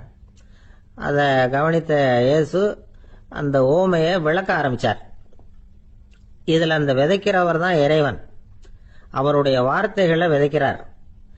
அந்த வார்த்தைகளை கேட்கிற மக்கள் அந்த விழுந்த விதைகள் மாதிரி 4 வகையானவர்கள். சில பேர் பாதை ஓரத்தில் விழுந்த விதைகள் மாதிரி. இறைவன் வார்த்தைகளை அவங்க கேட்கறாங்க, ஆனா தீய எண்ணங்கள் செய்கைகள் மூலமா விதைக்கப்பட்ட வார்த்தைகள் அழிஞ்சு போடுது. இறைவன் வார்த்தைகளை கேட்ட உடனே மகிழ்ந்து போய் உடனே சில பேர் அதை ஏத்துக்கிறாங்க. இவங்கெல்லாம் அந்த பாறை பகுதியில் விழுந்த விதைகள் மாதிரி. அதனால இவங்கெல்லாம் வேறு இல்லாதவங்க, கொஞ்ச காலத்துக்கு இறை வார்த்தைகளுக்கு கீழ்ப்படிந்து நடப்பாங்க. அதனால ஏதாவது இடைஞ்சல் ஏற்பட்டா உடனே தடுமாறுவாங்க, தங்கள்கிட்ட இருக்கிற நல்ல பண்புகளை விட்டுட்டு பாவ வழிகளுக்கு போயிடுவாங்க. முள் செடிகளுக்கு இடையில விழுந்த விதைகள் மாதிரி உள்ளவங்க யாருன்னா, இவங்களுக்கு உலக கவலை உண்டு, செல்வத்தின் மீது மயக்கம் உடையவர்கள், உலக ஆசைகள் இவங்களுக்குள்ள பூந்துடுறதுனால அங்க இருக்கிற நல்ல பண்புகள் மறைஞ்சு போயிடுது. அதனால அவங்களும் உபயோகம் இல்லாதவங்களா ஆயிடுறாங்க. நல்ல மனிதர்கள் நல்ல நிலத்துல விழுந்த விதைகளுக்கு ஒப்பானவர்கள். இவங்க இறை வார்த்தையை கேட்கறாங்க, அதை ஏத்துக்கிறாங்க, அவங்களும் நல்லபடியா வாழறாங்க, அடுத்தவங்களுக்கும் உபயோகமா இருப்பாங்க. இதுதான் இயேசு சொன்ன விளக்கம். நல்ல வார்த்தைகளை கேளுங்கள், நல்ல வார்த்தைகளை ஏற்றுக்கொள்ளுங்கள், அடுத்தவங்களுக்கு உபயோகமா இருங்க. இதுதான் பெரியவங்கள்லாம் நமக்கு சொல்லுகிற உபதேசம். ஒரு அப்பா தன்னுடைய மகனுக்கு உபதேசம் பண்ணார். இதை பாருப்பா, நல்ல வார்த்தைகளை கேட்கணும், எப்போதுமே மகன் அப்பா பேச்ச கேட்கறது நல்லது அப்படின்னாராம். நீ ஏதாவது ஒரு தப்பு பண்ணா என் தலையில ஒரு முடி நரைச்சி வெள்ளையா போடும்பா, நீ செய்யற ஒவ்வொரு தப்புக்கும் என் தலையில ஒவ்வொரு முடி வெள்ளையாயிடும் அப்படின்னாராம். பையன் யோசிச்சான், அப்பா இப்பதான் எனக்கு புரியுது, தாத்தாவோட தலைமுடி பூராவும் வெள்ளையா இருக்கிறதுக்கு என்ன காரணம்ங்கிறது எனக்கு இப்பதான் புரியுது அப்படின்னு. ஒரு ஆள் இருந்தான், நிறைய பணம் சம்பாதிச்சான், ஆனா செலவு பண்ண மனசு வரல, கருமி. அவன் என்ன பண்ணா, சேர்த்த பணம் பூராவையும் ஒரு மரத்தடியில புதைச்சி வச்சிருந்தான். வாரத்துக்கு ஒரு தடவை அந்த மரத்தடிக்கு வருவான், புதைச்ச இடத்த ஆவலோட பார்த்துக்கிட்டு இருப்பான், அதுக்கப்புறம் போயிடுவான். அவ்வளவுதான். ஒரு நாள் ஒரு திருடன் வந்தான், இவன் புதைச்சி வச்சிருந்ததெல்லாம் எடுத்துட்டு போட்டான். இது தெரிஞ்சு போச்சு. அந்த கருமி புலம்ப ஆரம்பிச்சுட்டான். இவன் புலம்பலை கேட்டதும் அக்கம் பக்கத்தில் இருந்தவங்க எல்லாம் ஓடி வந்தாங்க. என்ன விஷயம்னு விசாரிச்சாங்க. இவன் சொன்னான். ஒரு பெரியவர் கேட்டார், ஏப்பா வாரம் இந்த இடத்த பார்க்கறதாக சொன்னியே, எப்பவாவது இதுல இருக்கிற பணத்தை எடுத்து செலவு பண்ணிருக்கியா அப்படின்னு கேட்டார். நான் அப்பப்போ அதை பார்க்கறது தான் வழக்கம், அதை தொட்டதே இல்லைன்னு. அவன், சரி அப்படின்னா இப்பவும் நீ அதே மாதிரி வாரம் ஒரு தடவை இந்த இடத்த பார்த்துட்டு போகலாமே அப்படின்னாராம் அந்த பெரியவர். அதுவும் சரிதானே, எவ்வளவு காலமானாலும் அவன் அந்த பணத்தை எடுத்து செலவு பண்ண போறதில்ல. அப்படி இருக்கிறப்ப உள்ளே பணம் இருந்தாலும் ஒண்ணுதான், இல்லாம போனாலும் ஒண்ணுதான். இதுல இருந்து என்ன புரியுதுன்னா, ஒருத்தர்கிட்ட இருக்கிற பணத்தை கொண்டு அவர் பணக்காரரா ஏழையா அப்படின்னு முடிவு செய்யறது சரியில்லை. அந்த செல்வத்தை அனுபவிக்கிற திறன், பயன்படுத்துற திறன், அதை வச்சுதான் அவர் ஏழையா பணக்காரரா அப்படிங்கறத நிர்ணயம் பண்ணணும். அதுதான் சரி. செலவு பண்ண தெரியாதவன் சேகரம் பண்ணிட்டே இருக்கிறதுனால என்ன பிரயோஜனம்? தலைமுடியே இல்லாதவன் தாராளமா சீப்புகளை வாங்கி சேகரம் பண்றது மாதிரி தானே இது. சில சமயம் செலவு பண்ண நாம தயாரா இருந்தா கூட அந்த செல்வம் நமக்கு பயன்படுறதில்ல. அரேபியாவில் ஒரு நகை வியாபாரி விலை உயர்ந்த முத்துக்களை எல்லாம் அவர் வச்சு வியாபாரம் பண்ணிட்டு இருந்தார். அவர் ஒரு சமயம் ஒரு பாலைவனம் வழியா போயிட்டு இருக்கிறார் ஒட்டகத்துல. அப்போ திடீர்னு கடுமையான புயல் வீச ஆரம்பிச்சுட்டுது. திசை தவறி இவர் எங்கேயோ வந்துட்டார். கூட வந்தவங்களையும் காணல, எங்க போனாங்களோ தெரியல. இவர் ரொம்ப பயந்து போய் அங்கேயும் எங்கேயுமா அலைஞ்சு திரியிறார். வழியே தெரியல, பசி கடுமையாயிட்டுது. ஒட்டகத்து முதுகுல ஒரு மூட்டை இருந்தது, அதை பிரிச்சு பார்த்தார். உள்ளே ஏதாவது இருக்கான்னு தேடி பார்க்குறார். அது வரைக்கும் கண்ணில் தட்டுப்படாத அபூர்வமான ஒரு பை கண்ணில் பட்டுது. ஆஹா, அதில் ஏதாவது சாப்பிட்றதுக்கு இருக்கும் அப்படின்னு நினச்சி ஆவலாக அதை பிரித்து பார்க்குறார். அந்த பையில் விலை உயர்ந்த முத்துக்கள் நிறைய இருந்துதான். அப்போ தான் அவர் நினைச்சாராம், விலை உயர்ந்த முத்துக்கள் கூட சாப்பிட்றதுக்கு உணவாக முடியாது அப்படிங்கிறத புரிஞ்சுக்கிட்டாராம். எந்த நேரத்தில் எது நமக்கு தேவையோ அது நமக்கு தாராளமாக கிடைக்கணும். அப்படி அது கிடைக்கிறதுக்கு நம்மகிட்ட இருக்கிற செல்வம் பயன்படணும். அது நமக்கும் பயன்படலாம், நம்ம மூலமாக அடுத்தவங்களுக்கும் பயன்படலாம். அதுதான் செல்வத்தின் பயன். ஒரு மரத்தடியில் ஒருத்தன் உட்காந்து அழுதுகிட்டு இருந்தான். அந்த பக்கமாக வந்த இன்னொருத்தன் ஏப்பா அழுதுகிட்டு இருக்கிறேன்னு கேட்டான். இந்த இடத்துல தான் பூமிக்கு அடியில் பணம் இருக்குது, புதைச்ச இடம் தெரியல, அதான் அழறேன் அப்படின்னா. நல்லா ஞாபகப்படுத்தி பாரு, எந்த இடத்துல புதைச்ச அப்படின்னு கேட்டான் இவன். அது எப்படி எனக்கு தெரியும், புதைச்சி வச்சிருக்கிறவன் நான் இல்லையே, எங்க எதிர்த்த வீட்டுக்காரன் அப்படின்னானா இவன். ஒரு ராஜா இருந்தார். நாடு பூராவும் நிறைய மரங்களை நட்டு வளர்க்கணுங்கிறது அவரோட ஆசை.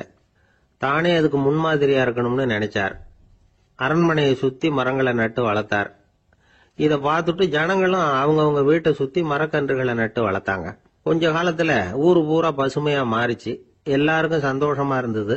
இது ஒரு பக்கம் இருக்கட்டும். இப்ப நான் சொல்ல போற கதை வேற. அதாவது அந்த ராஜா ஒரு நாள் தன்னுடைய அரண்மனைய சுத்தி இருக்கிற விதவிதமான மரங்களை எல்லாம் போய் பார்த்தார். எப்படி இருக்கிறீங்க அப்படின்னு ஒவ்வொரு மரத்துக்கிட்டையும் விசாரிச்சாராம். எந்த மரமும் சந்தோஷமா இருக்கிறதா தெரியல. அதுக்கும் மனசுல ஒரு குறை. முதல்ல ஆலமரத்துக்கிட்ட போனார். அது சொல்லிச்சு, மண்ணா நான் நல்லா பெருசா வளர்ந்துருக்கிறேன், அடர்த்தியா இருக்கிறேன், கிளையெல்லாம் 4 பக்கமும் நல்லா படர்ந்துதான் இருக்குது, இருந்தாலும் எந்த பிரயோஜனமும் இருக்கிறதா தெரியல எனக்கு. என்னுடைய பழம்லாம் ரொம்ப சின்னதா இருக்குது, என் கண்ணுக்கு சரியா புறப்பட மாட்டேங்குது. நான் இருக்கிற சைஸுக்கு என்னுடைய கிளையில இருக்கிற பழம்லாம் எவ்வளவு பெருசா இருக்கணும், அது இத்தினூண்டு இருக்கிறது எனக்கு பெரிய அவமானமா இருக்கு. இப்படி இங்க நின்றுகிட்டு இருக்கிறதே ரொம்ப கூச்சமா இருக்கு. ஒரு நல்ல புயல் வந்ததுன்னா பேசாம சாஞ்சு விடலாமான்னு பாக்குறேன் அப்படின்னு புலம்புது ஆலமரம். சரி இருக்கட்டும்னு நினைச்சுக்கிட்டு ராஜா அடுத்தபடியா ஒரு அத்தி மரத்துக்கிட்ட போனார். அதுவும் புலம்ப ஆரம்பிச்சுட்டுது. நான் கூட பெரிய மரம் தான், இல்ல இலையெல்லாம் அழகா தான் இருக்குது, பழம் அழகா இருக்குது, இருந்தாலும் உள்ள விஷயம் இல்லையே, அத்தி பழத்தை புட்டு பார்த்தா அத்தனையும் சொத்த அப்படின்னு பழமொழியே உண்டாயிட்டுத. இப்படி ஒரு கெட்ட பேரோட நான் இருக்கணுமா அப்படின்னு புலம்புது அது. சரி இது இருக்கட்டும் அப்படின்னு சொல்லி அடுத்தபடியா வேப்ப மரத்துக்கிட்ட போனார். அது தன்னுடைய வேதனையை வெளியிட்டது. எனக்கு எவ்வளவோ மருத்துவ குணங்கள்லாம் இருக்கிறதா சொல்லிக்கிறாங்க, இருந்தாலும் என்ன பிரயோஜனம், என்னுடைய பழத்தை மனிதர்கள் யாரும் விரும்பி சாப்பிடுறது இல்லையே அப்படின்னுது. ராஜா அடுத்தாப்புல இருந்த ஒரு பனை மரத்துக்கிட்ட போனார். நான் நல்லா உயரமா தான் வளர்ந்துருக்கிறேன், மற்ற மரங்கள்லாம் என்னை வந்து அண்ணாந்து தான் பார்க்கணும், இருந்தாலும் என்கிட்ட நிழலுக்காக யாரும் வந்து ஒதுங்கறது இல்லையே அப்படின்னுது. என்ன இது எல்லா மரமும் இப்படி திருப்தி இல்லாம இருந்துகிட்டு இருக்குதே அப்படின்னு நினைச்சுக்கிட்டே ராஜா அடுத்தபடியா அங்க இருந்த ஒரு பைன் மரத்துக்கிட்ட போனார். அழகா உயரமா பசுமையா தான் இருந்தது, ஆனா பழமோ பூவோ கிடையாது. அதை நினைச்சு அது வருத்தப்பட்டுக்கிட்டு இருக்குது. ஓக் மரம் அது ஒன்று நின்றுட்டு இருந்தது. அது என்ன சொல்லிச்சுன்னா, இலையுதிர் காலத்துல என் மேல இருக்கிற எல்லா இலைகளும் உதிர்ந்து போடுது, முடி கொட்டின மனிதர்கள் மாதிரி மொட்டையா நான் நிக்க வேண்டி இருக்குது, என்ன வாழ்க்கை இது அப்படின்னு சொல்லி அழுத்துக்கிட்டது.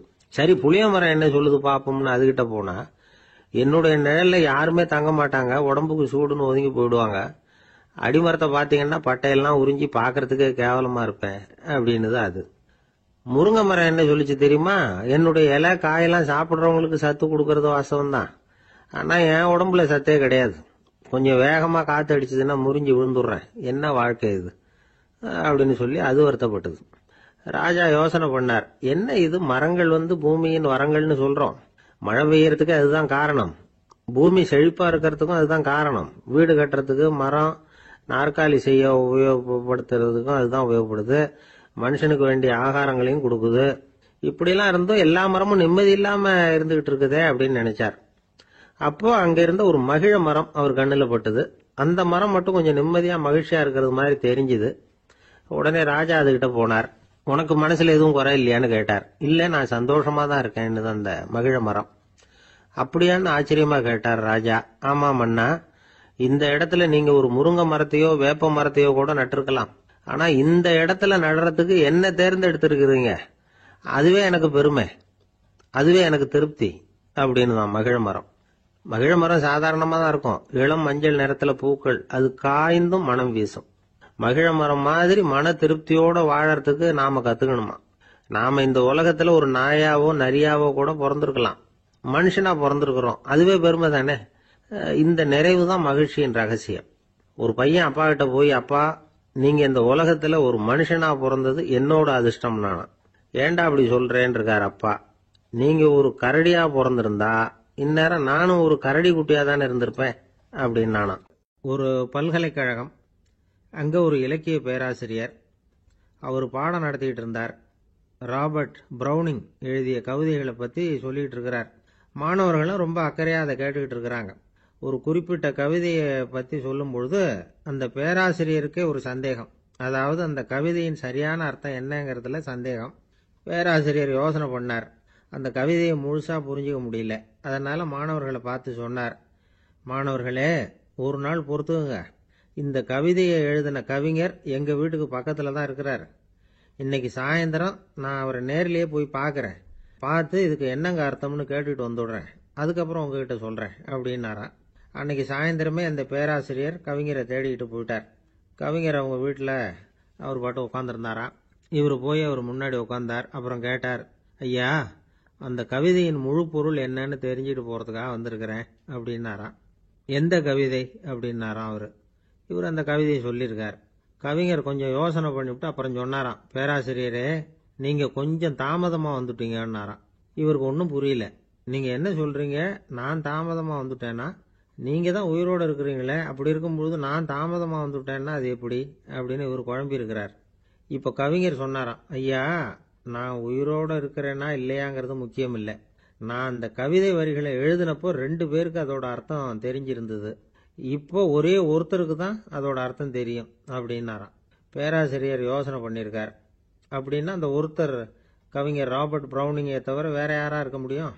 இவர் தான் அப்படிங்கிறத அவர் மனசுல நினைச்சுக்கிட்டார். அதனால சொன்னார், ஐயா நான் தாமதமா வரல, அந்த கவிதையின் பொருள் என்ன அது சொல்லுங்கன்னார்.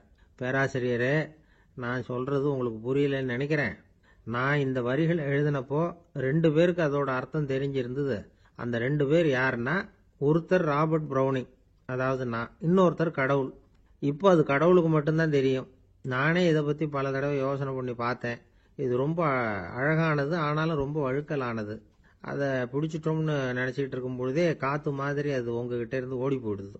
எனக்கு ரொம்பவும் வருத்தமா தான் இருக்குது. நிச்சயமா நான் தான் இந்த வரிகளை எழுதியிருக்கிறேன். அதுல அர்த்தம் இருக்குங்கிறது எனக்கு தெரியும், அதை நான் உணர்றேன். ஆனா நீங்க என்னை மன்னிக்கணும், எனக்கே கூட அதை என்னால விளக்க முடியல.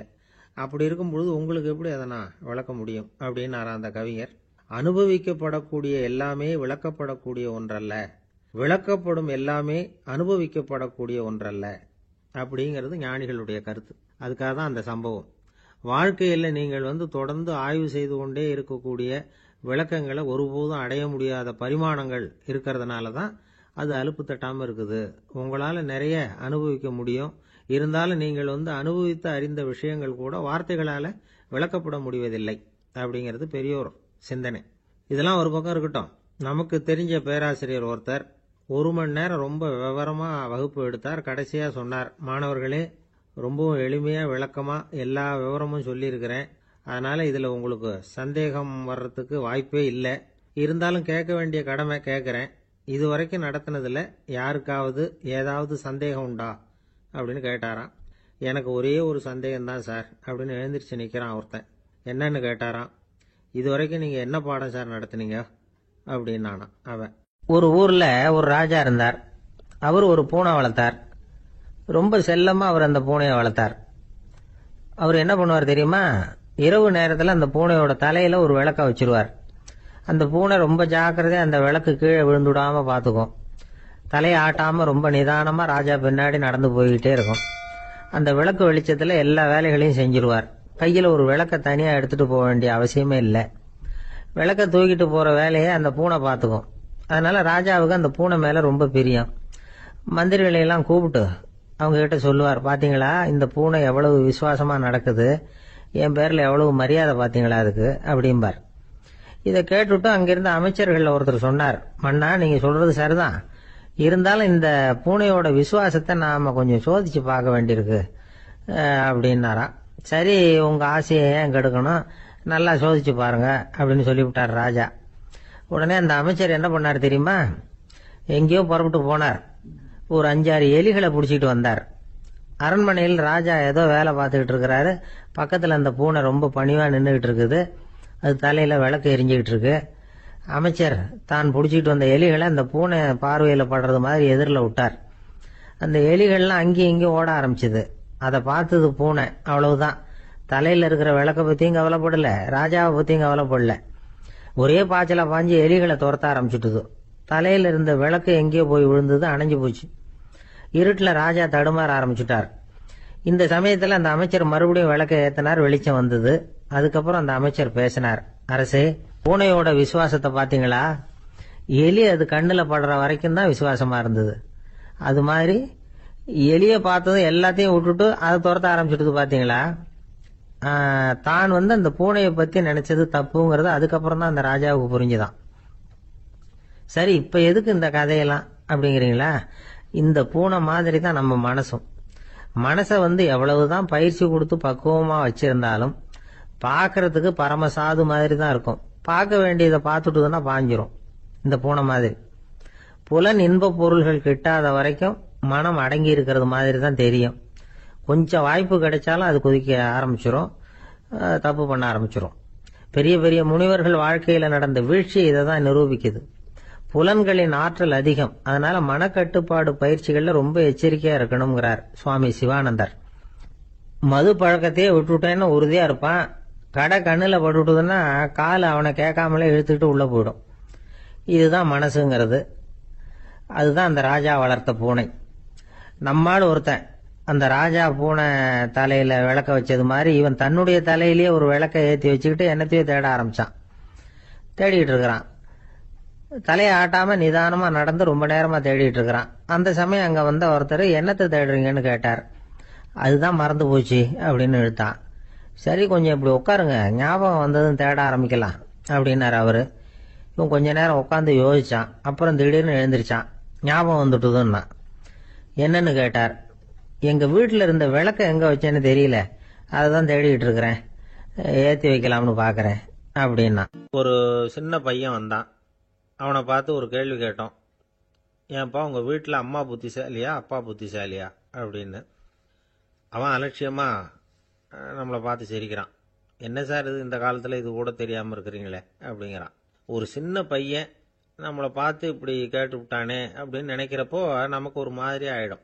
அதுக்கப்புறம்தான் இந்த தாத்தா பாட்டிலாம் சொல்ற ஒரு கதை ஞாபகத்துக்கு வந்தது. அது என்ன கதை தெரியுமா? ஒரு ஊர்ல ஒரு அம்மாவும் பிள்ளையும் இருந்தாங்களாம். அந்த மகனுக்கு திடீர்னு தேசாந்திரம் போய் வரணும்னு ஆசை வந்துட்டுது. ஊரா போய் சுத்தி பார்க்கணுங்கிற ஆசை. அந்த அம்மாவுக்கு இது பிடிக்கல. மகனை பிரிஞ்சு இருக்கிறதுக்கு அவங்க மனசு இடம் கொடுக்கல. வேணாப்பான்னு சொல்லி பார்த்தாங்க, அவன் கேட்கல. திடீர்னு புறப்படவும் செஞ்சுட்டான். சரி, இனிமே அவனை தடுக்க முடியாதுன்னு முடிவு பண்ணிட்டாங்க அந்த அம்மா. இருந்தாலும் புத்திசாலித்தனமா ஒரு யோசனை பண்ணாங்க. மகனை கிட்டத்துல கூப்பிட்டாங்க. அவங்ககிட்ட சொன்னாங்க, இதை பாருப்பா, நீ தேசாந்திரம் போறதுன்னு தீர்மானம் பண்ணிவிட்ட, அதை நான் தடுக்கல, போயிட்டு வந்துடும். ஆனா போறதுக்கு முன்னாடி எனக்கு ஒரு வாக்குறுதி கொடுத்துட்டு போ அப்படின்னாங்க. போறப்போ ராத்திரியா இருந்தாலும் பகலா இருந்தாலும் சரி, புளிய மரத்து நிழல்ல தான் தங்கணும். திரும்பி வர்றப்போ இரவும் பகலும் நீ வேப்ப மரத்து நிழல்லே தங்கணும் அப்படின்னாங்க. சரி, அப்படியே செய்யறேன்னு சொல்லி வாக்குறுதி கொடுத்தான் பையன். புறப்பட்டு போனான். போற வழியில புளிய மரத்து நிழல்லே தங்கினான், தூங்கினான். அப்படி போய்கிட்டே இருந்தான். 7வது நாள் அவன் உடம்பு சுகம் இல்லாம போயிட்டுது. ரொம்பவும் பலவீனமாயிட்டான். இனிமே நடக்க முடியாதுங்கிற நிலைமை வந்துட்டுது. யோசிச்சு பார்த்தான். சரி, இதுக்கு மேல போக வேண்டாம் அப்படின்னு முடிவு பண்ணிட்டு திரும்பி வர ஆரம்பிச்சுட்டான். திரும்பி வர்றப்போ வழியில வேப்ப மரத்து நிழல்லையே தங்கி தங்கி வந்தான். நாளுக்கு நாள் உடம்பு சரியா வந்துட்டுது. 7வது நாள் வீட்டுக்கு சேர்றான். உடம்பு பழையபடியே கலகலப்பாயிட்டுது. பூர்ண சுகம். தேசாந்திரம் போன பையன் திரும்பி வந்துட்டானே அப்படின்னு அந்த அம்மா ஆச்சரியப்படலை. ஏன்னா அவங்களுக்கு தெரியும் இப்படி ஆகும்னு. பையன் சீக்கிரமா திரும்பி வரணுங்கிறதுக்காகத்தான் அவங்க அந்த யோசனையை சொன்னாங்க. என்ன விஷயம்ங்கிறதையும் அவங்களே சொன்னாங்க. மகனே, புளிய மரத்து நிழல் உடம்புக்கு உஷ்ணத்தை கொடுக்கும், சீக்க உண்டாக்கும். அதனால நீ தொடர்ந்து புளிய மரத்து நிழல்ல தங்கினாவே நோய்க்கு ஆளாயிட்ட. அதனால பயணத்தை முடிச்சுக்கிட்டு திரும்பி வரணுங்கிற முடிவுக்கு வந்துட்ட. திரும்பி வர்றப்போ நீ தங்கினது வேப்ப மரத்து நிழல், அது உடம்புக்கு குளிர்ச்சியை தரக்கூடியது, நோயை தீர்க்கக்கூடியது. அதனால சுகமா வீட்டுக்கு சேர்ந்துட்டேன். உன்னோட தேசாந்திர பயணத்தை தடுக்கிறதுக்காக தான் இப்படி பண்ணினேன் அப்படின்னாங்களாம் அந்த அம்மா. பார்த்தீங்களா அம்மாவோட புத்திசாலித்தனத்தை? அப்பாவா இருந்தால் இப்படியா பண்ணுவார்? ஒரு அப்பா பையன்கிட்ட 10 ரூபா கொடுத்து இதை எடுத்துக்கிட்டு அடுத்த ஊருக்கு போய் அங்கே இருக்கிற மாமா கிட்ட இதை கொடுத்துட்டு வாடா, வழியில் எங்கேயாவது மரத்தடியில் படுத்து தூங்கி விடாதே அப்படின்னு எச்சரிக்கை பண்ணி அனுப்புனாராம். பையனுக்கு எச்சரிக்கையாக வாழறது எப்படிங்கிறத கற்றுக் கொடுக்கறதுக்காக இப்படி பண்ணார். அவன் பணத்தை வாங்கிட்டு போனான். அப்பா சொன்னதை மறந்துட்டு ஒரு மரத்தடியில் படுத்து தூங்கிட்டான்.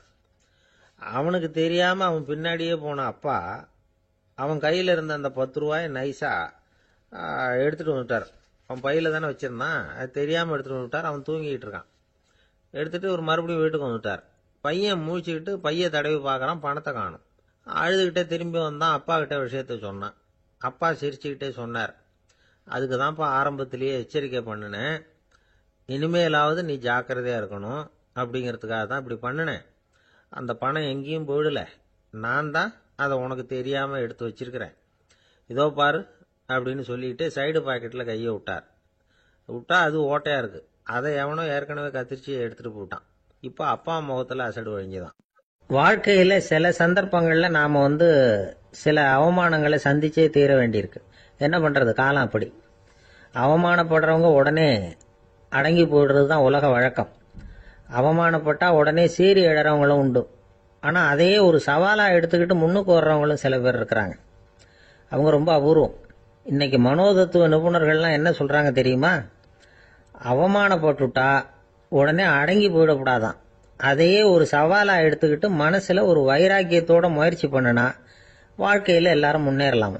அவமானம்ங்கிறத நாம் வைராக்கியமாக மாற்றிக்கணும். அதுதான் வெற்றிக்கு வழி. ராமர் இந்த பூமியில் பிறந்ததே ஒரு வைராக்கியத்தினால தான் சார் அப்படின்னார் ஒருத்தர். எப்படிங்க அது அப்படின்னு கேட்டேன். அவர் சொன்னார், தசரதருக்கு ராமர் குழந்தையா பிறக்கணும், அப்பதான் இங்க இருக்கிற கஷ்டங்கள்லாம் நீங்கும் அப்படின்னு சர்வ லோகமும் எதிர்பார்த்துக்கிட்டு இருக்குது. ஆனா அவர் எப்போ பிறப்பார் அப்படின்னு யாருக்கும் தெரியல.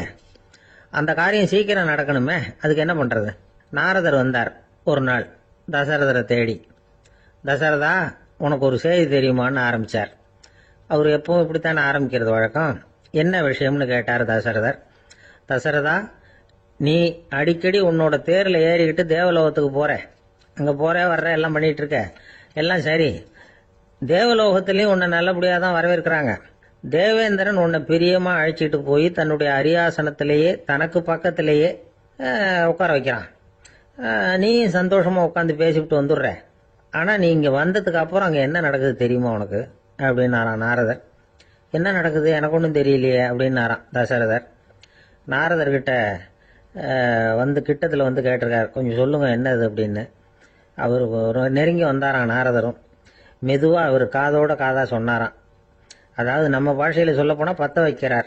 நீ அங்கே தேவேந்திரங்கிட்ட உட்காந்து பேசிவிட்டு வந்த பிறகு நீ அங்கே உட்காந்துருந்த அரியாசனத்தை தண்ணி ஊற்றி கழுவி சுத்தப்படுத்துகிறாங்க. நீ என்ன அந்த அளவுக்கு சுத்தம் இல்லாத ஆளா, தினம் குளிக்காமையா இருக்கிற அப்படின்னாராம். தசரதருக்கு இது ரொம்ப அவமானமாக போயிடுது. அப்படியே செய்கிறாங்க அப்படின்னாராம். ஆமாம், நீ வேணும்னா நான் சொல்கிறது உண்மையா இல்லையா அப்படின்னு சோதனை பண்ணி பார்த்துக்கோ அப்படின்னாரான் நாரதர். உடனே தசரதர் இதுக்காகவே புறப்பட்டு தேவலோகம் போனார்.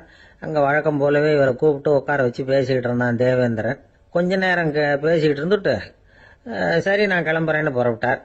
சரி, அவனும் வாசல் வரைக்கும் வழி அனுப்பி வச்சுட்டு உள்ளே போயிட்டான். தசரதர் வெளியில் கொஞ்ச நேரம் மறைஞ்சி இருந்துட்டு மெதுவாக உள்ளே எட்டி பார்த்தார் என்ன நடக்குதுன்னு. நாரதர் சொன்னது உண்மைதான். தசரதர் உட்கார்ந்திருந்த ஆசனத்தை அங்கே 2 தேவர்கள் கழுவி சுத்தப்படுத்திக்கிட்டு இருக்கிறாங்க. தசரதரால் இதை தாங்கிக்க முடியல. அவருக்கு ரொம்ப அவமானமாக போச்சு. நேராக கிடுகிடுன்னு தேவேந்திரங்கிட்டே போனார். நான் உட்கார்ந்திருந்த இருக்கையை சுத்தம் பண்ணுறியே, நான் என்ன அந்த அளவுக்கு பாவியா அப்படின்னு கேட்டார். ரொம்ப கோபமாக கேட்டார். தசரதரே, மனுஷனுக்கு 3 கடன்கள் உண்டு. தேவ கடன், ரிஷி கடன், பித்ரு கடன். இதை தீர்க்காதவன் பாவியாகிறான். இதுல மகனை பெறுவதால் தான் பித்ரு கடன் தீரும். உனக்கு மகன் கிடையாது, அதனால நீ பாவியாகிற. பாவி உட்கார்ந்திருந்த இடம்ங்கிறதுனால அதை சுத்தம் செய்ய வேண்டியது எங்க கடமை அப்படின்னு நானும் தேவேந்திரன். இந்த இடத்துல தசரதருக்கு ஏற்பட்ட அவமானம் ஒரு வைராக்கியமா மாறிச்சு. தேவேந்திரனே கேட்டுக்கோ, ஒரு மகனை பெற்ற பிறகுதான் இந்த சபையில மறுபடியும் அடி எடுத்து வைப்பேன் அப்படின்னு சொல்லிவிட்டு போயிட்டாராம். போய் புத்திர காமேஷ் யாகம் பண்ணார், புத்திரர்கள் பிறந்தார்கள். இந்த கதையில உள்ள கருத்து என்னன்னா, தேவேந்திரன் தசரதரை அப்படி அவமானப்படுத்தலைன்னா அவருக்கு இப்படி ஒரு வைராக்கியம் பிறந்திருக்குமா? யோசிச்சு பார்க்கணும். நமக்கு ஏற்படுகிற சில அவமானங்களையும் வைராக்கியம்